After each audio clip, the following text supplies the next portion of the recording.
Selamat siang, perkenalkan nama lengkap saya Carolina Bengamboli dengan NIM 2001080072 dari kelas 4C dari Prodi Pendidikan Ekonomi, Fakultas Keguruan dan Ilmu Pendidikan Universitas Nusa Cendana. Dalam pembuatan video ini untuk memenuhi persyaratan UAS teori ekonomi makro. Baik, di sini saya akan membawakan materi tentang konsep permintaan dan penawaran agregat. Permintaan agregat sering ditulis AD atau agregat demand adalah jumlah total pembelanjaan oleh rumah tangga, konsumen, perusahaan, dan pemerintahan pada berbagai tingkat harga. Faktor-faktor yang mempengaruhi besarnya permintaan agregat adalah tingkat harga dan juga dipengaruhi oleh kebijakan moneter dan fiskal. Dilakukan oleh permintaan, semakin tinggi harga maka semakin kecil belanja barang oleh pelaku-pelaku ekonomi dan sebaliknya. Jika harga semakin rendah, maka belanja barang dan jasa dilakukan pelaku-pelaku ekonomi dalam suatu perekonomian akan semakin meningkat. Sedangkan penawaran agregat atau agregat supply sering ditulis AS menunjukkan pada total kuantitas barang yang bersedia dihasilkan oleh seluruh produsen dalam suatu perekonomian pada berbagai tingkat harga dalam suatu periode tertentu. Faktor-faktor yang mempengaruhi penawaran agregat adalah harga, kapasitas produksi suatu perekonomian. Faktor yang juga mempengaruhi 5 penawaran. Penawaran adalah kapasitas produksi suatu perekonomian yang ditentukan oleh besarnya investasi real. Semakin besar nilai investasi real, maka akan meningkatkan kapasitas produksi suatu perekonomian dan pada akhirnya akan meningkatkan jumlah total ini. Penawaran barang jasa, penawaran agregat juga dipengaruhi oleh besarnya biaya produksi. Biaya produksi naik yang disebabkan oleh kenaikan upah kerja, kenaikan BBM yang berimbas pada kenaikan biaya produksi dan biaya transportasi, maka akan menyebabkan produksi barang menurun. Analisis AD dan AS.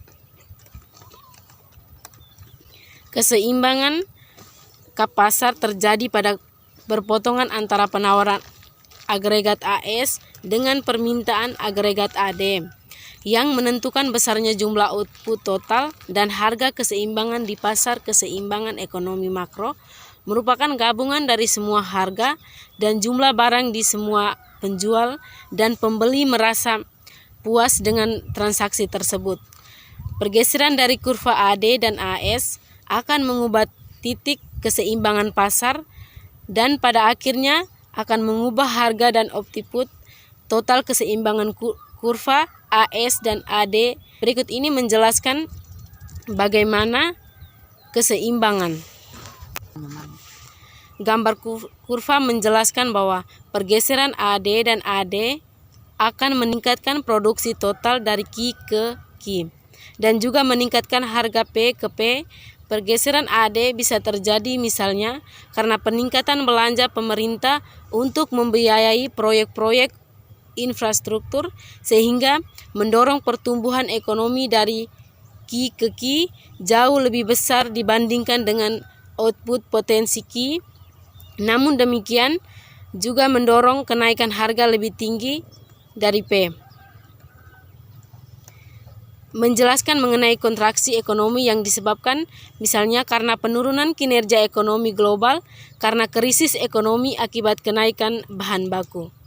Pergeseran kurva AS ke AS juga menggambarkan situasi sulit di tahun 1973 yang menimbulkan goncangan penawaran atau supply shock yang ditandai oleh kegagalan produksi pangan, spekulasi pada pasar komoditi dunia, anomali di pasar falas dan ekses perang Timur Tengah. Penurunan produksi sebagai akibat kenaikan harga banyak dunia memukul sektor industri di negara besar, sehingga menurunkan permintaan impor produksi primer dari negara berkembang. Kondisi ini kemudian memicu tumbuhnya inflasi yang dibarengi dengan stagnasi ekonomi CAS dan juga dari sisi AD, peningkatan kapasitas produksi disebabkan karena peningkatan dan dari sisi kualitas dan kompetensi tenaga kerja, peningkatan modal, pengembangan teknologi dan inovasi, serta peningkatan aspek manajerial mendorong peningkatan dari sisi AS. Kemudian pada aspek lain, jumlah penduduk semakin banyak, anggaran belanja pemerintahan terus bertambah, pengeluaran investasi perusahaan mengalami peningkatan sehingga mendorong dari sisi permintaan agregat atau AD. Peranan pemerintah dalam konteks analisis AD, AS adalah bagaimana mengendalikan perekonomian baik dari sisi AD maupun AS. Investasi pemerintahan dari sisi AD misalnya pada suatu perekonomian mengalami strategi, maka pemerintahan menerapkan kebijakan ekonomi ekspansif melalui peningkatan jumlah uang beredar atau disebut juga dengan JUB, atau dengan menambah belanja pemerintahan pada sektor-sektor ekonomi sehingga perekonomian akan terdorong naik. Kebijakan ekonomi ini dilakukan dalam situasi ekonomi yang mengalami banyak pengangguran, sedangkan investasi pemerintahan dari sisi AS misalnya dengan pemberian insentif bagi para pelaku dalam bentuk subsidi pupuk bagi petani, subsidi bagi ekspor dan pajak ekspor dan sebagainya, sehingga mendorong kapasitas produksi para pengusaha. Kurva IS atau LM menunjukkan berbagai kombinasi tingkat pendapatan nasional atau disebut juga dengan Y dengan tingkat bunga bagi hasil R yang dipenuhi keseimbangan ekonomi.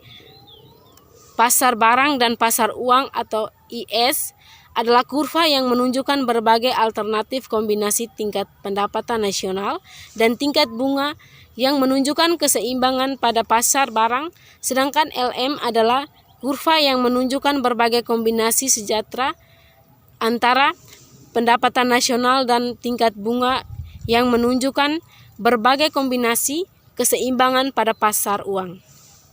Penurunan kurva IS ditentukan oleh besarnya aktivitas pada sektor itu, yaitu besarnya investasi oleh perusahaan dan besarnya tabungan oleh rumah tangga konsumen. Investasi perusahaan ditentukan oleh besarnya tingkat bunga atau bagi hasil R yang merupakan ongkos harga berinteraksi. Semakin tinggi bunga, maka semakin tinggi juga investasi. Dan sebaliknya, sedangkan besarnya tabungan masyarakat ditentukan oleh besarnya tingkat pendapatan. Semakin tinggi pendapatan, semakin tinggi tabungan dan sebaliknya. Dengan asumsi tingkat tinggi, maka konsumen tetap dengan konsumen kurva IS menunjukkan bahwa berbagai kombinasi antara tingkat pendapatan nasional Y dengan bagi hasil tingkat bunga R di mana tercapai keseimbangan pada pasar barang atau sektor real. Keseimbangan pada sektor real berdasarkan penjelasan tersebut terjadi maka tabungan investasi S sama dengan D atau bagi hasil R yang merupakan ongkos harga berinteraksi. Semakin tinggi bunga, maka semakin tinggi juga investasi. Dan sebaliknya, sedangkan besarnya tabungan masyarakat ditentukan oleh besarnya tingkat pendapatan. Semakin tinggi pendapatan, semakin tinggi tabungan dan sebaliknya. Dengan asumsi tingkat tinggi, maka konsumen tetap dengan konsumen kurva IS menunjukkan bahwa berbagai kombinasi antara tingkat pendapatan nasional Y dengan bagi hasil tingkat bunga R di mana tercapai keseimbangan pada pasar barang atau sektor real.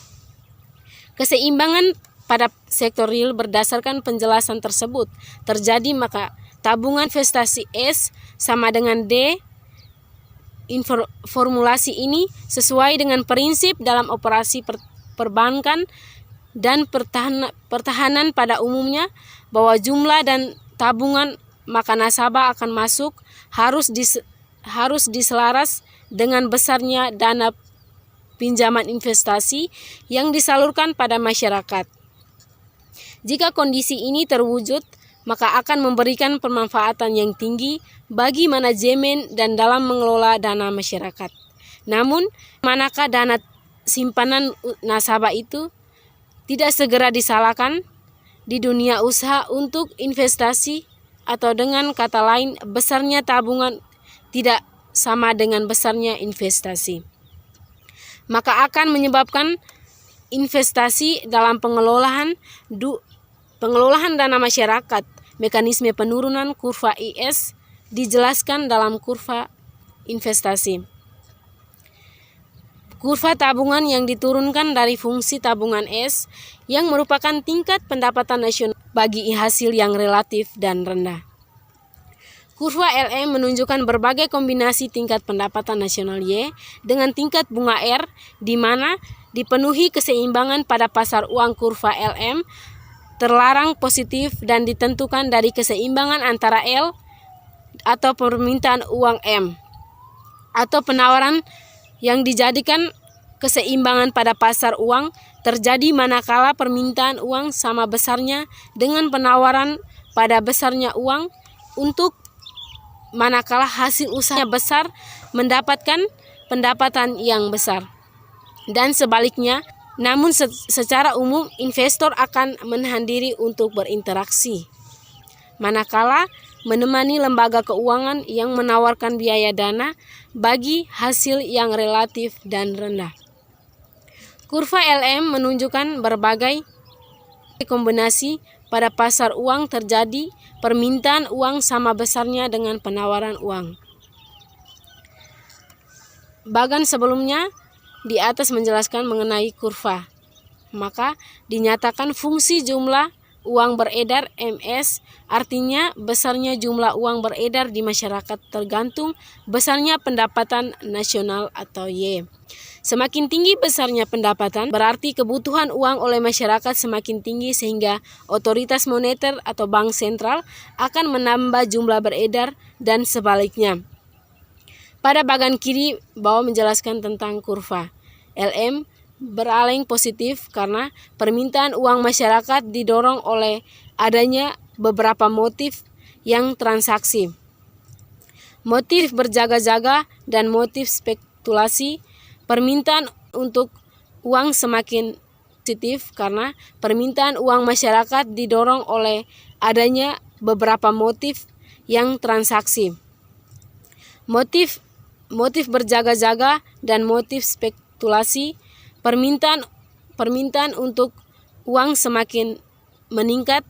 Motif transaksi berjaga-jaga dipengaruhi oleh besarnya pendapatan nasional atau Y, artinya semakin tinggi pendapatan nasional akan semakin mendorong kebutuhan uang oleh masyarakat, akan semakin meningkatkan sebaliknya, sedangkan permintaan uang untuk spekulasi ditentukan oleh besarnya tingkat bunga. Atau gagasan ini dikemukakan oleh John Maynard Keynes yang mencantumkan kurva tersebut. Dihadapkan pada berbagai alternatif dalam menentukan bentuk kekayaan, dan salah satunya adalah uang di samping bentuk kekayaan lainnya seperti emas dan tanah, obligasi dan sebagainya. Sekian materi yang saya bawakan, semoga bermanfaat. Terima kasih.